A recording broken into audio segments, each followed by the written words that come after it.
implants within us everlasting life.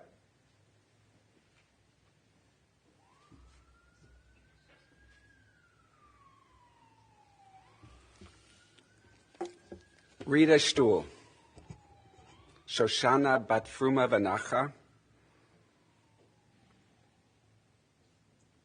She lived a life of integrity, a life of gratitude, but we'll get to that in a minute. Adonai mi yagur bo alecha mi yishkon bar kodshecha, alech tamim v'foel tzedek, v'dover emet bilbavo.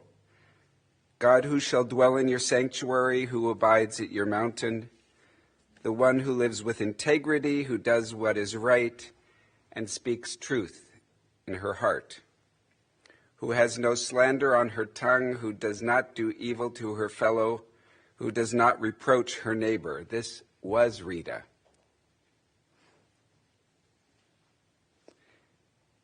Rita also was a woman who had a lot of gratitude. She embodied it. Ora, her daughter, found notes from a seminar that Rita took years ago here in Cleveland before she moved to Seattle, run by Rabbi Ilana Zayman, who then became her rabbi in Seattle at the summit. Rita then wrote, "My life has been a series of blessings not planned for or anticipated." And then she began to count them. My parents, my family, and my friends who loved me unconditionally, although they may not have said it in words. My maternal grandfather who lived with us and who paid my Hebrew school tuition from age 8 through Hebrew college, he'd roll up the money under his thumb and give it to me without a word. My Uncle George, who allowed me to and this one I hadn't heard, who allowed me to receive phone calls from boyfriends on his downstairs grocery phone. My mother, who shaped me by the example of her life, not gossiping or complaining, not ruling over my brother and me with all kinds of rules. And two more. My very quiet and unassuming father who never, ever lost his temper and who yielded active control of the household to my mother. And the fact that I, a child from a non-observant, no Hebrew household, could have the opportunity to fall in love with the Hebrew language and Jewish texts. Rita Estrin Shtull did have a life of gratitude, and she embodied all 6 of those. Yudah Amichai, the end of one poem, said, "Achar kach karu la pit'om milamala pa'amayim. Kmo shekorim le'yelda mimischaka b'chatzer. V'yada et shma v'natan la lalechet." The sudden call for her from upstairs twice. The way a girl is called in from play outside. So that he knew her name. And he let her go. 23rd Psalm.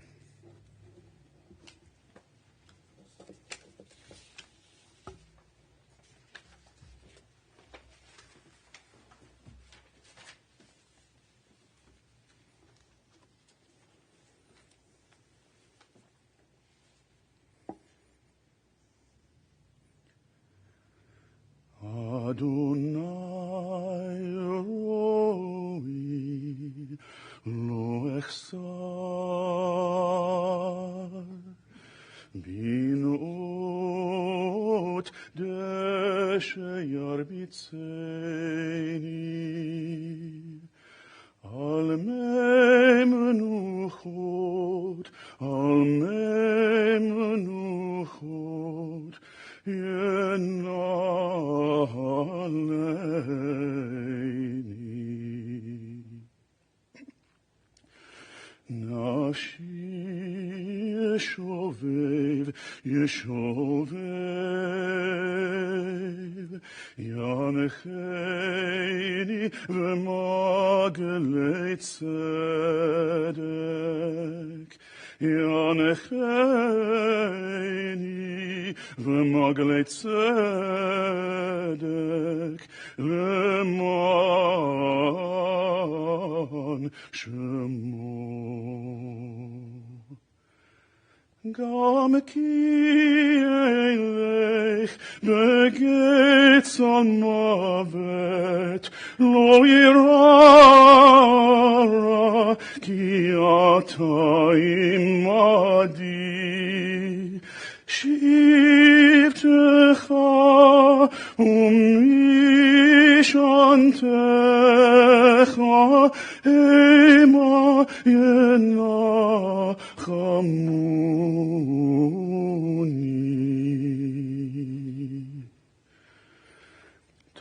תערוך לפני שולחן נגד צורריי דשנת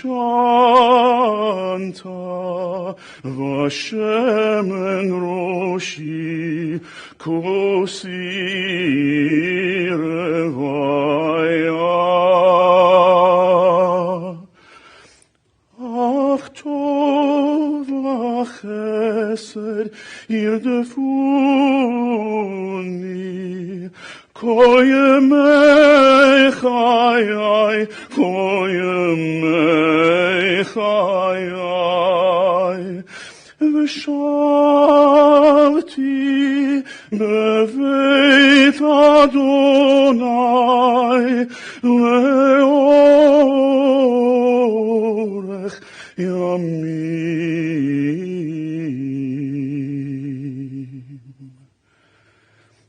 אדוני רואי לא אחסר, אדוני רואי לא אחסר.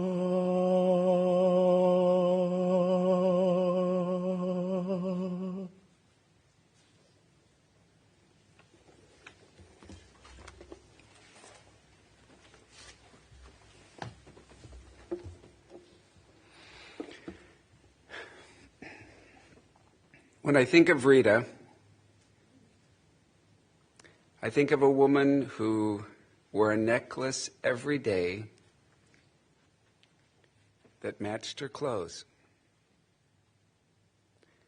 A woman who delighted in color, whose eyes lit up at a bowl of chocolate ice cream, or a chocolate chip cookie, or a mug of hot chocolate, or just any hint of chocolate.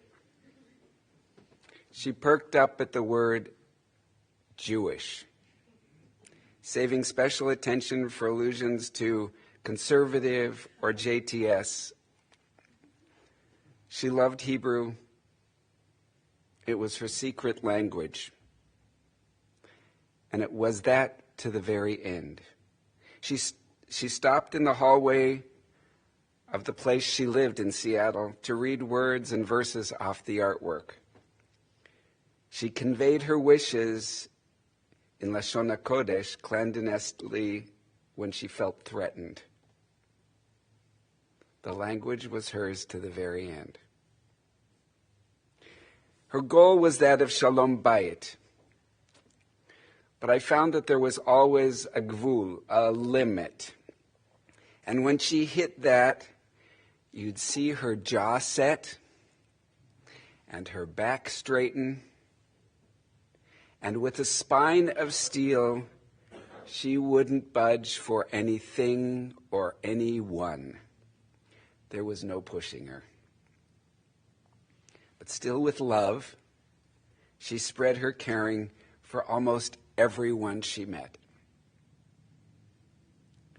But what she reserved that love the most for was family, number one. She may not have been an expert at gathering family together, but she reveled in her children and her grandchildren and her great-grandchildren, and she would do anything for you. Anything.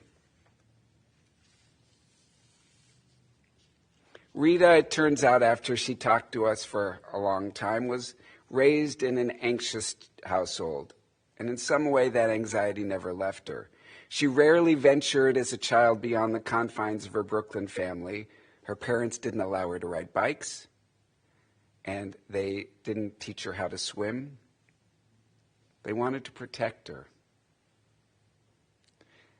But then she got married, and she expanded her life to the Jewish educational and congregational world and to her husband's synagogue in London, Ontario, and here. And for her, it was a whole new world of adventure. I'm Rita's son-in-law, and I was lucky to meet her in late life. I didn't have any of the prejudices of childhood. She loved me for the unburdened attention I was able to give her, the new experiences Sim and I shared with her, the laughs we had together. I'll miss her love. I'll miss her embrace of my family and me, and I'll miss her gratitude. And also, yes, I'll miss her single-minded determination. Finally, I'll miss how much Rita loved the love Sim and I have for one another. She smiled when we were playful or when we hugged.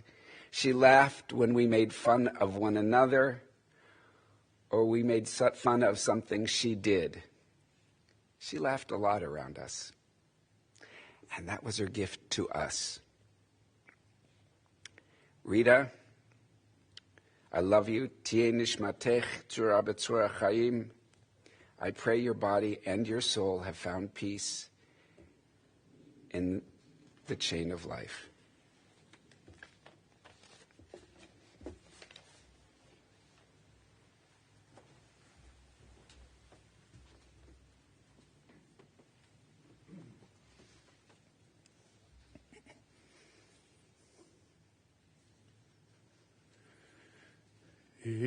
אשת חיל מי ימצא ורחוק מפנינים מכרע בטח בלב בעלה ושלל לא יחסר גמלתו טוב ולא רע כל ימי חייה דורשת צמר ופשתים ותס בחפץ כפיה הייתה קוניות סוחר, ממרחק תביא לחמה, ותקם בעוד לילה, ותיתן טרף לביתה, וחוק לנערותיה, זמם השדה ותקווחהו, מפרי כפיה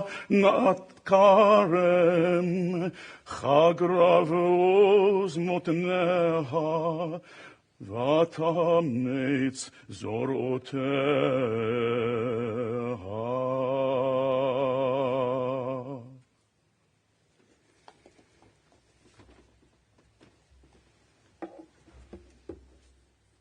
A good woman, where can you find? Her worth is far above rubies. She opens her hand to the needy, extends her hand to the poor. She's robed in strength and dignity. And she cheerfully faces whatever may come. And her children come forward and bless her and praise her and say, many women have done superbly, but you surpass them all. I'd like to ask Ora to come up and share some memories.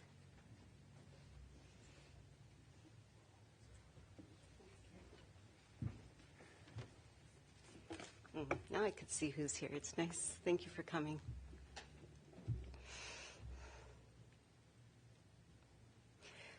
My mother, Rita, Savta, Ima, Mom. This is hard. My mother loved all things Jewish. Jewish texts, Jewish books, Jewish magazines, Jewish schools, and especially Jewish rabbis. So I thought it appropriate to choose a Jewish theme to talk about in her memory, the theme of food. My mother's relationship with food was complex. Every time we visited her in Seattle, my mother would show us the same black and white photo of her and her brother when they were kids. She would always say, "See how chubby I was?" My mother hated that fat girl in that picture and wrestled with her throughout her adult life. Rita was an intensely private person. She drew boundaries and built guarded relationships. She was, just as Gary just sang, an Eshet Chayil, if you will, a woman warrior who wore a heavy suit of armor or a thick shield of protection around her personal choices and her emotions.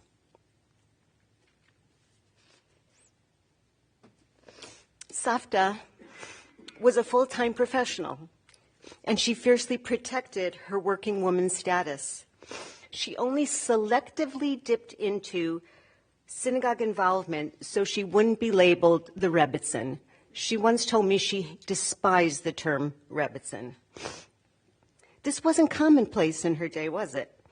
While she never related very personally to the word feminist, her ability to balance her professional life with her public life, with the public life of her husband, the rabbi, took a kind of gutsy, independent spirit in those days. As with her relationship with food, Rita was characteristically circumspect. When I searched my earliest memories from my childhood, I remember my mother's diets and crazy eating patterns. But unlike Oprah and the likes of her today, she never made public commitments or broadcast the details. Our kitchen drawers were chocked full of our kitchen drawers were chocked with massive quantities of a diet supplement called AIDS, AIDS, a brand that's dead for obvious reasons. Our drawers were also stocked full of round, hard candies and artificial primary calories, and these she popped into her mouth endlessly to stop herself from eating other more calorically dense foods. Our garage was stocked with bottles of rainbow-colored Fanta diet soda pop, and these were all the things that she consumed in massive quantities, but quietly, to prevent her from binging on jars of Planters roasted peanuts, which I saw her do when she graded her students' papers. Mom's relationship with food also mirrored a woman of discipline and morality. When, as a 10th grader, I introduced vegetarianism into our household, my mother embraced it. So while all of her children and many of her grandchildren have committed to either vegetarianism or some flexible version of it, it was only Savta who was a lifelong vegetarian, and I mean a glut vegetarian, for decades. But Mom's discipline and defense extended beyond food. She was controlled in expression, careful with her conduct, and graceful in her carriage. And she was always kind.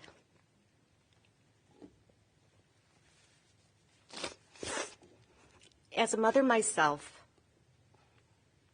I am forever thankful for the model of a mother who never yelled, a mother who maintained a studied calm. She urged us, her children, to control our anger, to avoid intolerance, and to seek good in every person. She was able to prevail over her own personal challenges, not by taking mental health days or popping pills, but by fiercely adopting and sharing with us a positive, rosy-hued outlook on the world. I've been reflecting that the rabbis who coined the phrase Eshet Chayil, excuse me one second.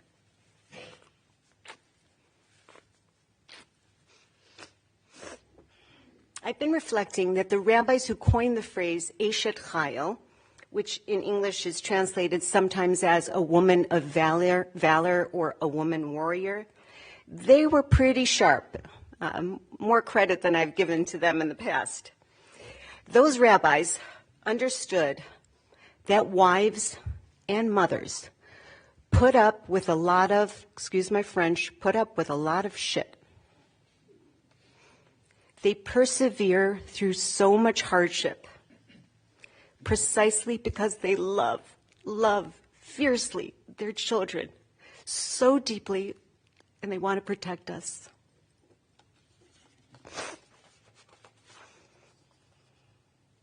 The dominant value in Mom's life was indeed her family, her children.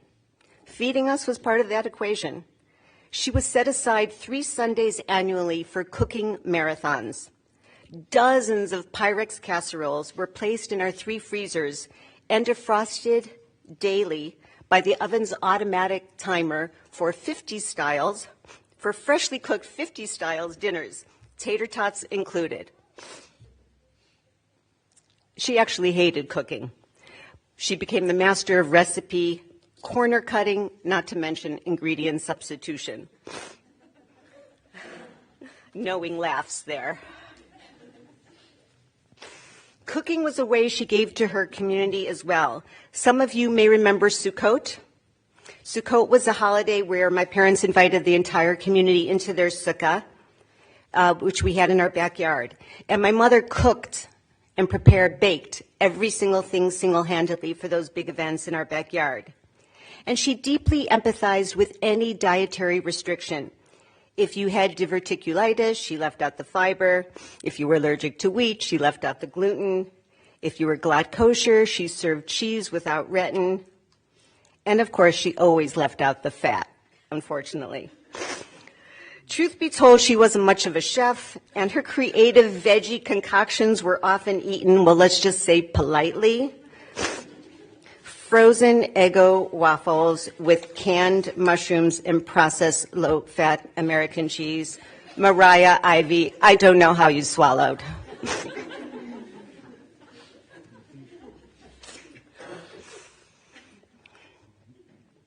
In her later years, Mom often boldly chose a bowl of ice cream for dinner over real food. And here I have to pause the eulogy to thank Dan for keeping Mom in an endless supply of chocolate ice cream. Thank you, Dan.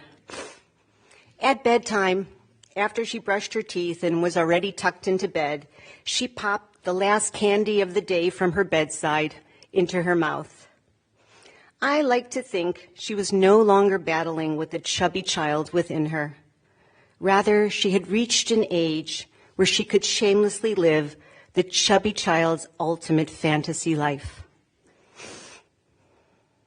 Lightly speaking, may the proverbial heaven for Mom Rita Safta Ima be filled with endless quantities of the things she loved: bananas, raspberry regalach, ice cream, and peanut M&Ms, all calorie-free, of course. More solemnly speaking, may my mother's devotion to family and community, to discipline and morality, and to kindness be an inspiration to those of us who are blessed to have known her. Zichrona livracha, Mom Safta Rita Ima. Your memory is a blessing.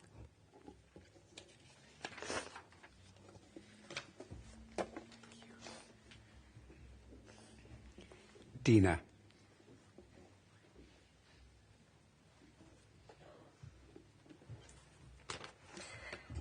We did not share our remarks beforehand, so there is significant overlap. But you'll really get to know our mother from home. If I was presenting what would have been Mom's words at a special family gathering. It would have been an eloquently written, well-researched mini essay with multiple sources from Tanakh. And she wrote many of them. My mother knew what she wanted, and she knew what she didn't want. Whatever the scenario, she was deeply respected. She did want to marry Jack, the rabbinical student, and did want a Jewishly rich life, but she didn't want to be a full-time rebbitzin. And so she wasn't. She navigated that role with eloquence, when to step in and out, and they loved her. The entire shul was invited to our home every Sukkot, and I don't recall any caterer. The entire shul was also invited to our wedding. My mother did want to live in Cleveland, but she didn't want to move away from Cleveland when my father had fantasies of the greener shul pastures. And so we didn't. It was better for us, she felt, to be raised in one place. Mom didn't want me sniffling in shul, in public, or even at home. She would tap me on the knee, didn't say a word, and handed me a tissue. Mom didn't want me wearing shoes that quickly slipped off my feet. And so I bought shoes with straps or laces. And her question, to this day, this is the case, and her question was always, are they comfortable for walking to shul? When as a young girl I wanted my haircut shockingly short, I remember cutting it like up to here, she never said a word. Mom didn't want to serve hot dogs or hamburgers at my birthday parties like everybody else was doing. She wanted to serve something healthier, and so we had fish sticks. We laugh now, but her intent was real, and I was proud. When other parents wanted to know if their kids should see such and such movie, they would ask my mom, and she did want to give advice. My mom did want me to eat healthy food. So even though she skipped lunch and devoured a bag of chocolate-covered nuts on her way home from work, she sent me to Hebrew Academy with skim milk after I was diagnosed with high cholesterol. A delicious pot of tomato cabbage soup was waiting in the fridge. She became a vegetarian. She served grains I never knew existed. I think she was a bit ahead of her time on that. She clipped mounds of recipes from newspapers and magazines and then proceeded to change them into creative concoctions that occasionally prompted a comment, no fat, no flavor. Yet the most amazing home-baked chocolate cookies were always in the freezer. Her culinary journey is an example of how she adapted to the changes and challenges in life. She had served cow's tongue at Kiva's bar mitzvah. Mom earned her master's in education when she had 4 young children.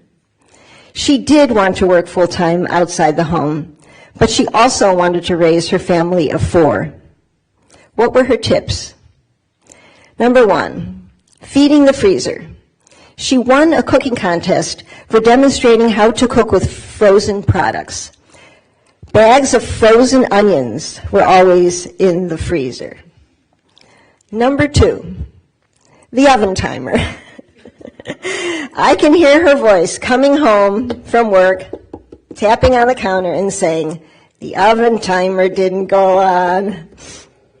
Number 3, shortcuts. Dumping the silverware from the dishwasher into the kitchen drawer without sorting them. A rare part of the house that wasn't neat and organized. She did want a meticulous house. Her sign of cleanliness was clean corners, and so she got down on her hands and knees to scrub the corners.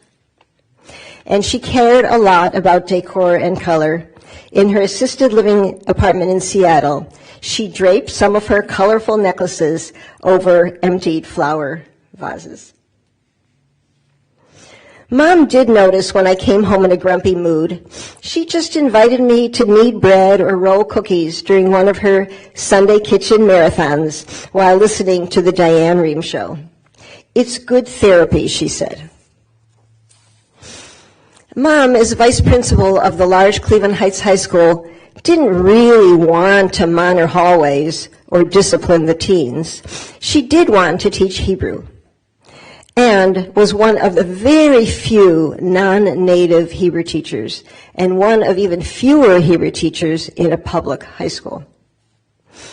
At our 30th wedding anniversary, she proudly presented us with a Hebrew song that she had translated into English. She called it Forever Youthful.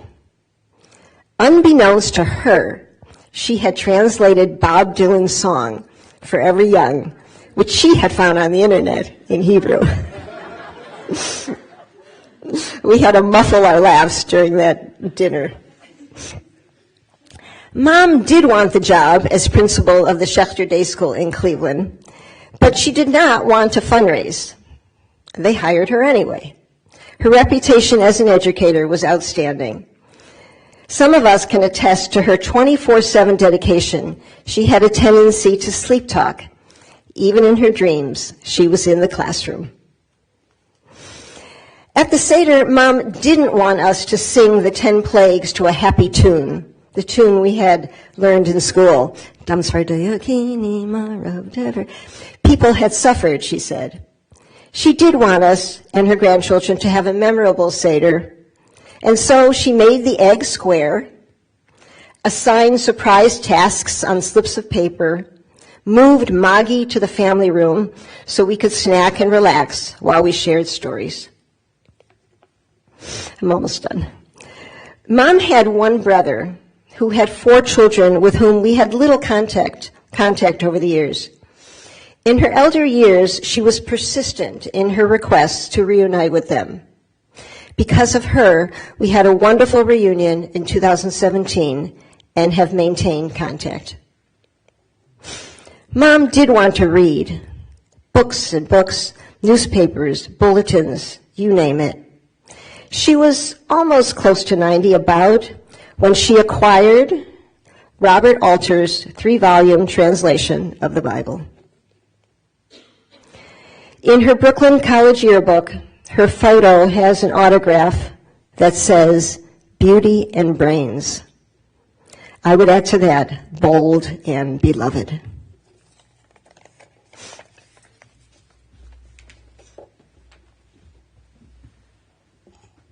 Now I'd like to ask one of Rita's very good friends, Azeb Demis, to come up.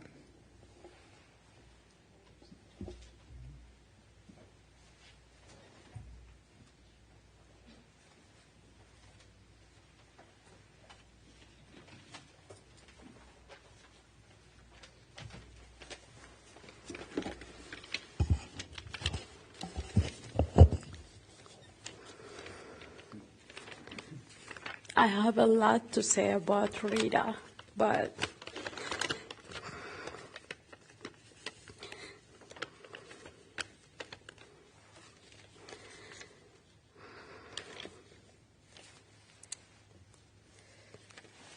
sorry.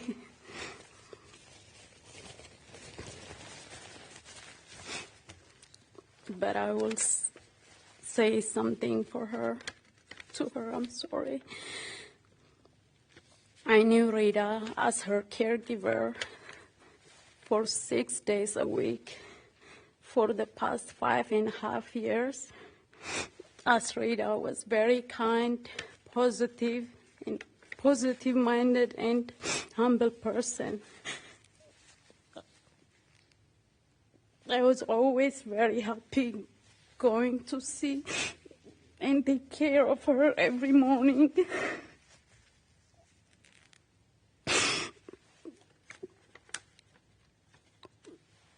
Over these years, we were very much connected, and I can boldly say that she was my best friend She never complained about me all 5.5 years. And she loved, trusted, and treated me like one of her granddaughters. As a result, I also loved her as I loved my beloved late grandma.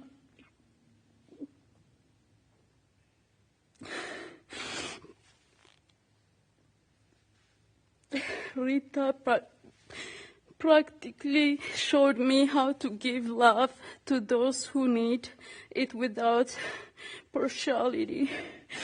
I will never forget the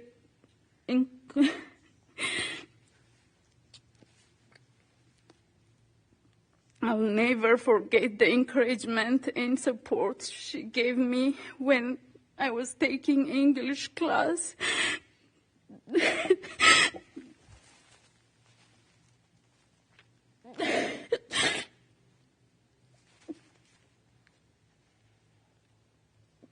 When I was pregnant with my third child back in 2019, she was taking care of me like one of her family members.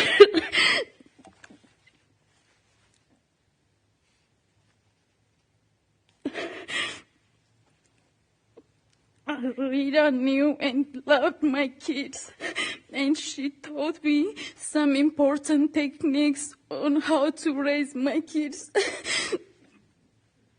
with patience and wisdom. My heart was broken when I FaceTimed with my family last night. My 3-year-old child asked me to show Rita over the phone. All my family members miss Rita. Rita was always the same person, very close and connected with her entire family. I know how difficult it is for all of us to lose the beloved Rita, and I wish God gives us the strength and rests Rita's soul in peace.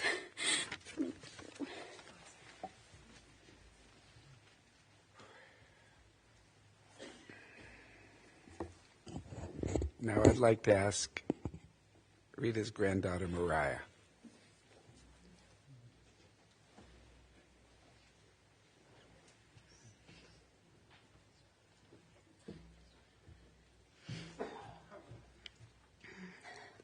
I'd like to thank everyone for being here.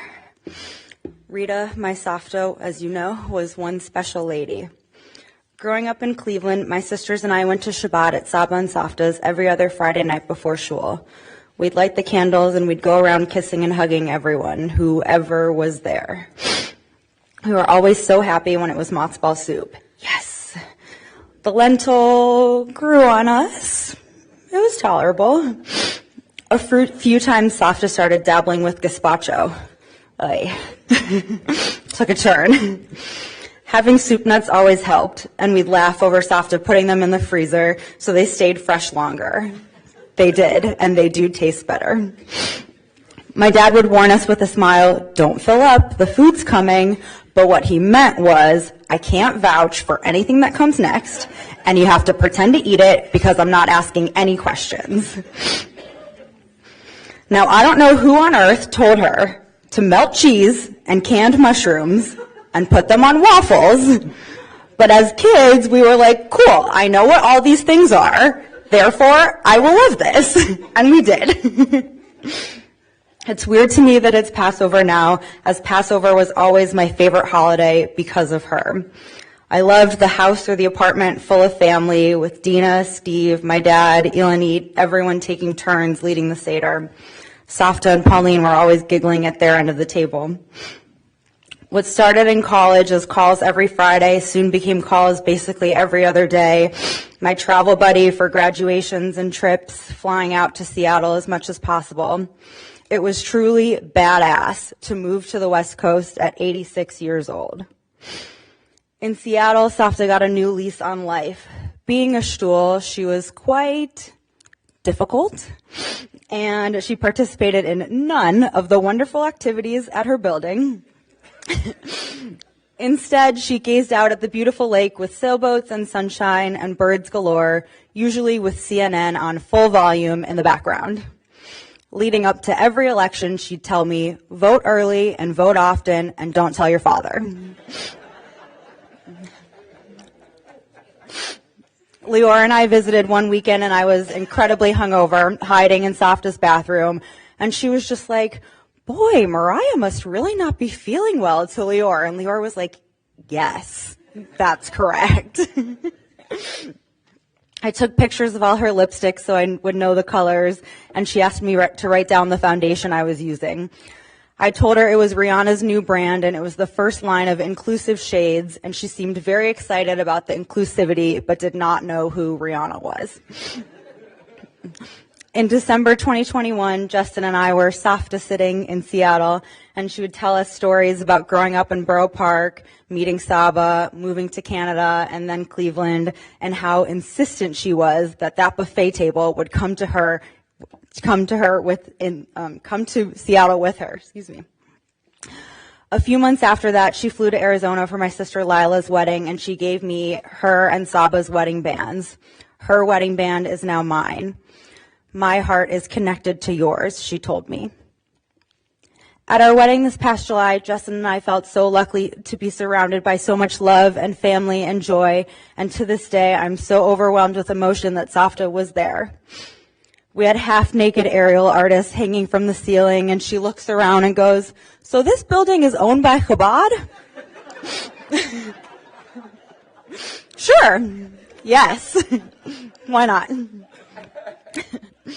This past week, Ora held up the phone so I could say goodbye, and she sent a video of all the family photos adorning Safta's walls. 13 grandchildren, I think 7 great-grandchildren. Truly incredible. In the background, I heard her mumbling in Hebrew. Sim had said she'd started saying the Shema, her signal that she was ready to go. I decided I'd do one last thing with her, and from my apartment in New York City, only 40 minutes away from where she grew up, I said the Shema, and I said goodbye.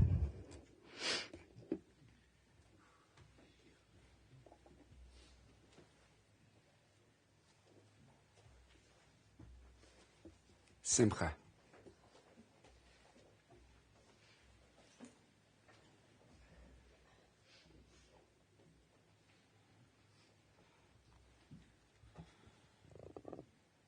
So being at the end of the line, this will get repetitive. My mother grew up in Brooklyn in a working-class family.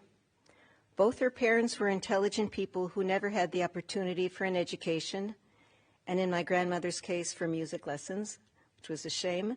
Grandma Flora was affectionate, funny, highly anxious, and unfulfilled. Grandpa Nat was quiet, kind, and overlooked. Flora and Nat were the poor relatives, and Rita spoke about her family being left out of Thanksgiving dinners held at the aunts' homes. She spoke of rarely ever going anywhere, never attending after-school activities other than Hebrew school, never having any physical activity. From her early years, the place Rita seemed to have felt most comfortable and valued was at Hebrew school, and later at Herzliya College, which she attended simultaneously with Brooklyn College. She never spoke a word about Brooklyn College, yet anyone who ever said they were from New York, she would tell them, do you know Herzliya College? It shut down in the 60s for lack of funding, if you haven't heard of it. Talk louder.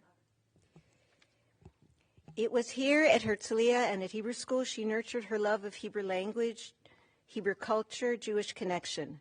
She worked in Jewish education in various capacities when we were small, running nursery schools, Hebrew schools, and later at the Jewish Day School in Cleveland, and Hebrew at the public high school, as was noted before. Her marriage in the early 1950s to my father, who was a handsome rabbinical student from JTS, brought her to London, Ontario, and then to Cleveland. The place where I would say she felt completely at home and welcomed and accepted and at peace with Shari Tikva, formerly known as Mayfield Temple, where my father was rabbi for some 40 years. And this was mentioned by everybody, so it must have made some impression.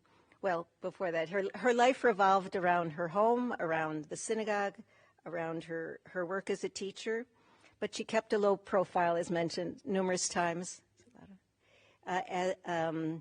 not wanting to be the Rebbitzin, and chose only to participate in those activities, events, clubs that interested her. It must have made some impression on us. Jewish defined Rita's every breath. It was her language. It was her point of reference, her path to connection, the source of her self-worth, her great love and comfort. It was enough for her. She felt safe in its embrace. Spending these last 5.5 years so close to Rita has been a blessing for me, and an eye-opening one at that. Things I had accepted as simple and self-evident truths began to appear much more complex. It appeared that there were quite a few paradoxes in her life. As many of you may know, or many of you may not know, Rita had a strange neurological syndrome during the past 20 years, which was written about by the neurologist Dr. Oliver Sacks in his wonderful book, Musicophilia, Chapter 6. She suffered from musical hallucinations, which is a sort of put in the tinnitus category, and it's a syndrome experienced primarily by elderly people with severe hearing loss. People with this syndrome will hear simple tunes of a religious or a childhood nature that play over and over and over again. And it's intrusive, it's confusing, it's embarrassing, and you'll hear them say things like, "Is the radio on?" The first paradox I note is that Rita was pretty tone deaf, very unmusical person. After 50, no, not 50 years, decades and decades, a lifetime of hearing the Kiddush every Friday night, she couldn't follow. She couldn't sing it on tune. But more seriously, it must have been quite torturous for her to be hearing these melodies all the time, and she didn't complain about it. If it were me, I can't stand it, Old MacDonald again. That was one of them. Rita espoused community, specifically Jewish community, as one of her most important values. And yet she was essentially a socially anxious, private, and solitary person. She avoided social settings that were not familiar to her. Rita was conflict averse to a fault. She never raised her voice, never asked for anything, made few demands, had few expectations. We as children were never criticized. I don't remember ever being yelled at or punished. Any roughness coming from my father's direction was smoothed over until it was unnoticed. And she told me in recent years that he would get very upset when we spilled the wine as small children on Friday night. But I have no memory of this at all, so she clearly was very effective in smoothing that over.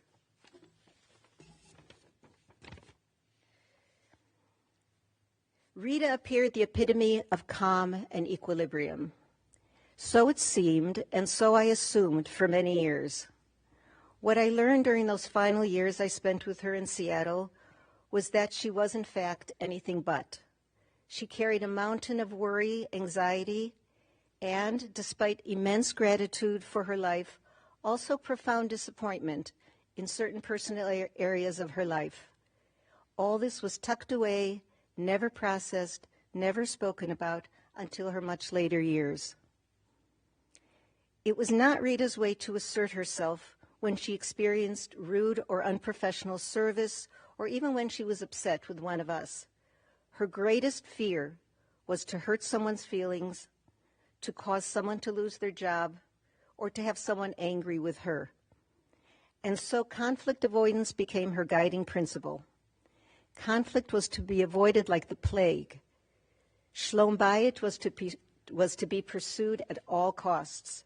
It was the way she dealt with the challenges of her marriage, confidences she shared in later life. And yet, here too is the paradox also mentioned by some of the others. Rita was no pushover. When she believed something strongly or something was important to her, she put her foot down.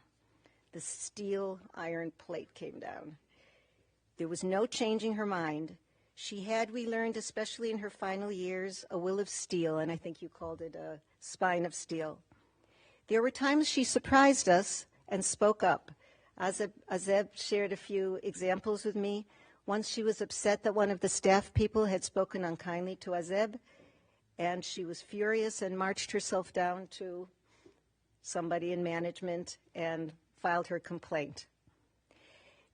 Two similar incidents that I have shared on numerous occasions with my family at significant birthday celebrations that formed me a lot, I believe. When I was young, I don't know, 10, 12 years old, we bumped into an Orthodox teacher from the Jewish day school, the Orthodox Jewish day school I attended, and I felt shamed because my mother was wearing a sleeveless dress. Horror of horrors. And we had met one of the teachers all covered up and wigged. She refused, and I said, "Mom, put the sweater on, my teacher's coming," or whoever. And she refused and said, "I don't ask her to take off her wig for me. I will not put on a sweater for her." So I absolutely love this story, and it was always a guiding kind of story for me. But something happened this week that I just have to add. She left us each a letter. I haven't given you all yours. She left us each a letter about our history with her or her history with us, and she shared the story that I've carried with me for so long, but she had a different version of it. And in her version of it, it was she, this kind of spoiled it for me, but I have to tell the truth. She said that in what she wrote, that we had seen this Orthodox person, teacher, and she had wanted to put the sweater on. And I said to her, "Don't put the sweater on. She doesn't take off her wig for you." So to this, look, her memory was failing in those years, so I don't know which version of the story is accurate, but it doesn't matter, really. The message is there. The second story that I've shared on multiple occasions with my family is when I was in high school, my friends were going out swimming to a lake that I think it was called Lake Plata. Lake Plata. And apparently it was segregated. Black people were not permitted to go. This must have been the early 70s. And she said, "You're not going." I don't remember being upset or fighting, but here was a woman who was so non-contentious. She probably never went to a protest or a rally in her life. I can't even begin to imagine that. But these two acts, quiet acts of, I don't know what the word would be, just, I think, had a profound influence on me. A final paradox. Rita was a serious person, and yet she surprised us over and over again with her sense of humor. I especially enjoyed watching Dan tease and pamper her, take her to new places, and on adventures she had never experienced. In every photo where Dan is present with Rita, a lighthearted girlishness emerges. And I look at those photos and videos with the greatest of joy. And yes, this is a thank you to Dan, who made these last years not only possible and so much easier for me, but often a lot of fun with Savta. I also want to take this moment to thank Azeb, who has been Rita's caregiver for 5.5 years. One cannot begin to imagine greater devotion, compassion, patience, and love. Thank you, Azeb, from all of us. You gave Rita not only impeccable care, but friendship and acceptance. You have added joy to our lives and to hers. Thank you. I conclude by noting one area in Rita's long life in which there was no duality whatsoever, no paradox at all. Rita was kind. Always, always kind. I have seen her unhappy, depressed, filled with sorrow, but I never observed her being mean, harsh, or sarcastic, ever. I never heard her speak roughly or crassly to a worker, neighbor, or colleague. And this excludes some of the dementia-related behavior. That doesn't count. I don't know how many children can profess such a gift, to have received such a gift. Thank you, Mom. I'm grateful, and I will miss you. May your memory be for a blessing. Yehi Zichrech Baruch.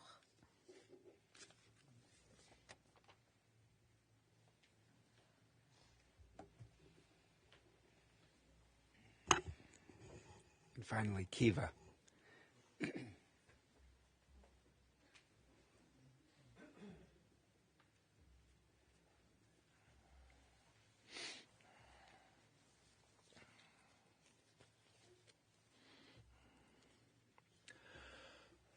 The first funeral in the Bible, that of the matriarch Sarah, is recorded in Genesis chapter 23, verse 2. Vayavo Avraham lispod l'Sarah v'livkota.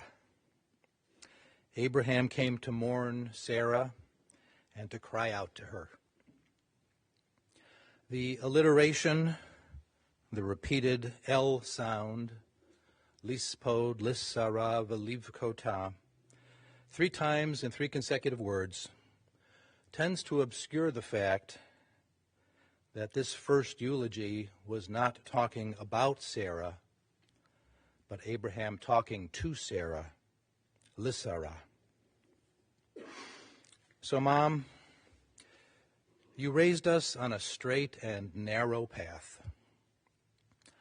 Ultimately, however, you gave us what Albert Camus called the greatest gift, the 2 greatest gifts that a parent can give a child: strong roots and strong wings. Each of us flew the nest in our own way, some geographically, some politically, some theologically, just to name a few. Each of us took along some of your gifts: hospitality, teaching, love of language, particularly Hebrew, cooking, dedication, persistence, to name just a few. And in time to come, in a Jahreszeit, a year's time, and each year thereafter, in our own ways we will return to the Eitz HaChaim, the tree of life which you gave us, to recall your specialness, your unique qualities, thus to sanctify your name and memory. From the roots, the tree, and the nest, we will again fly away, but circle back, tip a wing in salute, and then soar into the future till we meet again.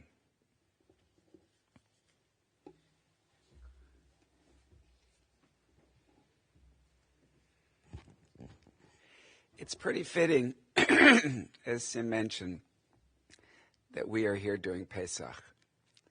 It was absolutely your favorite holiday, Rita. And once again, you have gathered your family around you here in Cleveland from all over the world. It's what you loved most. If you could rise for El Malei Rachamim.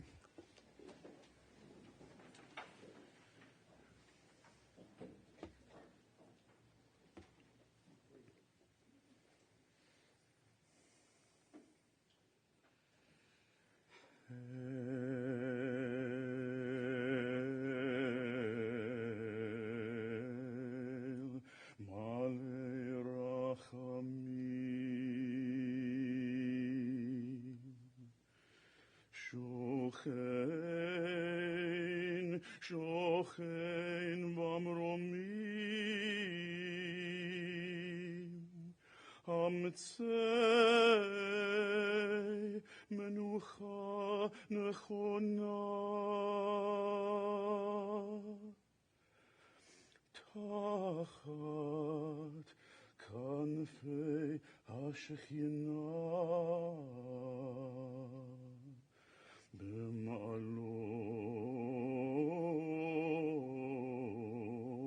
קדושים וטהורים כזוהר הרקיע מזהירים לנשמת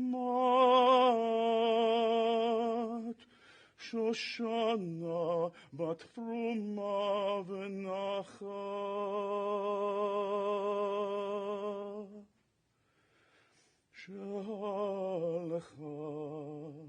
שהלכה לעולמה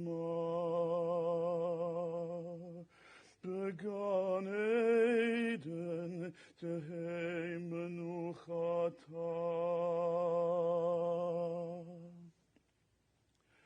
אנא בעל הרחמים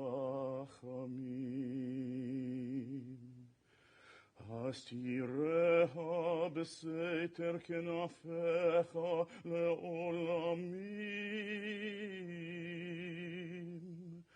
וצרור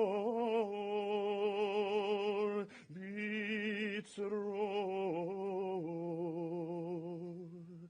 החיים את נשמתה.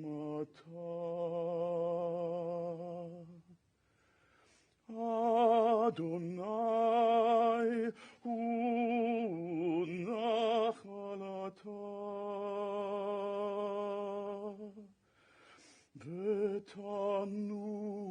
ותנוח בשלום.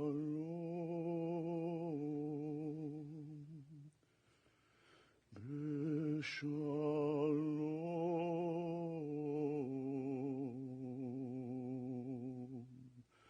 על משכבה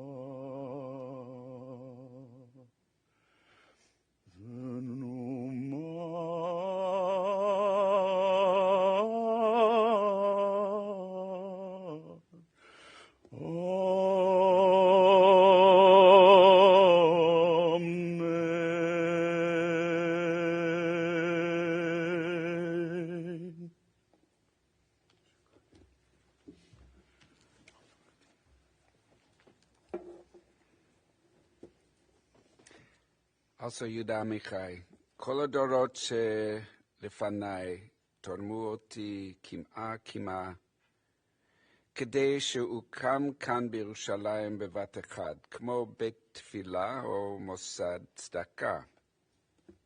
All the generations before me donated me, bit by bit, so that I'd be erected all at once here in Jerusalem, like a house of prayer or a charitable institution. It binds. My name is my donor's name. It binds. The pallbearers, honorary pallbearers, are Penny Patterson, Steve Lieber, Henry Tellerman, and Michael Bendit. And I'd like to call up as pallbearers Ilanit Helfand, Lior Shtull Lieber, Justin Arnold, Noah Bendit Shtull, Ty Bendit Shtull, and Carmel Bendit Shtull.